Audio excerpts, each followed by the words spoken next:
Israel ও যুক্তরাষ্ট্রের যৌথ হামলায় ইরানের সর্বোচ্চ নেতা আয়াতুল্লাহ আলী খামেনির মৃত্যুতে ৭ দিনের সরকারি ছুটি ও ৪০ দিনের রাষ্ট্রীয় শোক ঘোষণা করেছে দেশটির সরকার।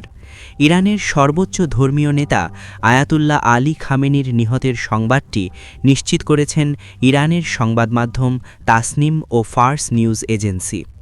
আমেরিকা ও ইসরায়েলের যৌথ এই হামলায় ইরানের সর্বোচ্চ নেতা আয়াতুল্লাহ আলী খামেনির মেয়ে, জামাতা ও নাতি বিমান হামলায় নিহত হয়েছেন।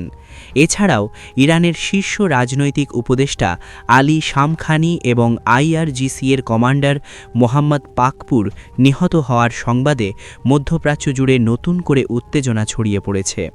ইরানের প্রতিরক্ষা ও রাজনৈতিক কাঠামোর দুই শীর্ষ ব্যক্তিত্বের এই মৃত্যু দেশটির জন্য এক অপূরণীয় ক্ষতি এবং বড় ধরনের সামরিক আঘাত হিসেবে দেখা হচ্ছে। আর এইদিকে ইরানের ইসলামিক রেভলিউশনারি গার্ড কর্পস বা IRGC দেশটির সর্বোচ্চ ধর্মীয় নেতা আয়াতুল্লাহ আলী খামেনির নিহতের ঘটনায় গভীর শোক প্রকাশ করে বলেছে, আমরা একজন মহান নেতাকে হারিয়ে শোকস্তব্ধ।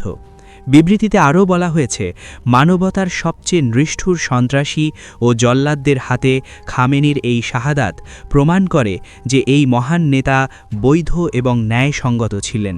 সেই সঙ্গে দেশপ্রেমিক নেতার এই আকস্মিক মৃত্যুর ভয়াবহ প্রতিশোধ নেওয়ার অঙ্গীকারও করেছে IRGC।